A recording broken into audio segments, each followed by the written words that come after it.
Hello, I'm Stephen Wellman, editor of Go Parallel. We're here this week at the Intel Developer Forum in San Francisco. I'm here with Barry Solomon, product manager for Perceptual Computing SDK at Intel. Barry, thank you for joining us here at Go Parallel. Oh, my pleasure. Barry, you're presenting this week at IDF on a number of updates to the Perceptual Computing SDK, something that the readers here on Go Parallel had the pleasure of seeing both in video and text format in terms of our updates from last year's show. Can you give us just a brief recap on what's been updated in the Perceptual Computing SDK and what some of our readers can expect if they go and check out the new version? Oh, yeah, sure, great. Well, it's been a great year for us. We launched the SDK this time last year at IDF, and we've gotten a lot of interest in the developer community. And since last year, we've had a lot of hackathons, and we are actually having a $1 million Perceptual Computing Challenge. And it's really garnered a lot of interest in the developer community. While we've been reaching out to the ecosystem, we've also been on a path of continuous improvements to the SDK. We understand this is early technology. We want to respond to developer feedback and add new features. So what we've done during the course of the year we have in fact improved some of the quality issues. We've added 8 additional languages to our speech recognition capability, and we recently added what we call background removal, which enables a developer to add like green screen capability to an app. It could be really cool for video chat or video blogging sort of app where you can you're sitting in front of your PC, your image is extracted and put on any background. So and we're continuing to add more and more improvements there. Very cool. You mentioned this $1 million Perceptual Computing Challenge. You sparked my curiosity a little bit. Why don't you tell us a little bit more about that? Well, the challenge was actually rolled out late last year. It's been running during the course of the entire year. Stage 1 ended in the spring. We had about 102 prototype submissions, and there were a number of really cool ideas from the developer community, different applications that use the SDK gesture and voice to do interesting things. And now stage 2, phase 2 of the challenge is in flight right now. It'll be over by the end of the month. The developers are submissions have already completed. Developers are still finishing off the prototypes.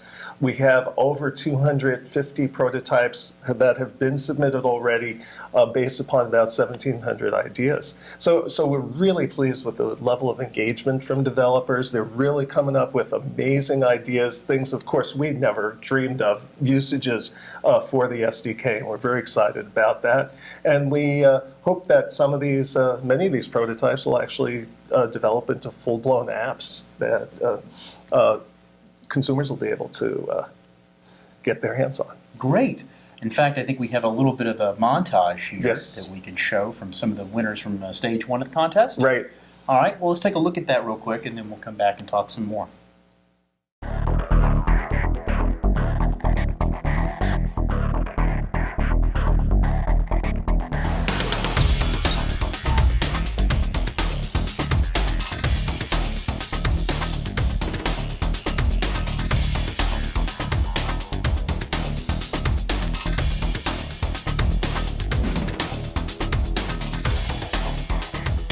You've been working with the Perceptual camera and our SDK. So, what are your impressions so far? The SDK has been really useful. We did hit a few problems, but I think that's the nature of the challenge, and it's all about pushing the boundaries and finding what works and what doesn't work. Looked at the SDK, but I actually stopped at the depth data, which was exciting.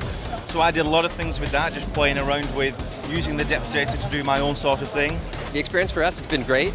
We originally got our hands on the SDK for the Portal 2 demo for CES, and it has matured quite a bit since then, and we are finding it to be much more robust, and we are doing a lot of the things that we were a little bit skeptical about doing in the first place. The experience working with Intel has been great. I mean, I think you guys have actually given us a lot of feedback and actual help too, which is great. You know, every SDK has its idiosyncrasies, but I see a lot of potential with this, and I'm really excited to see what everyone else comes up with and how our final product looks.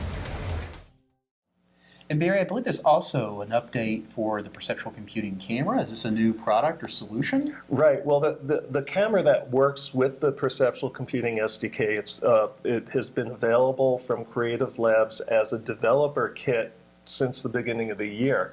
But we just announced that it's going to be available commercially later this month on e-tailers. It's going to be bundled with a number of applications that range from casual games with gestures to even some video chat and green screen video blogging. So it should be, we're very excited by that. It's a big milestone for us to actually have a product in the retail space.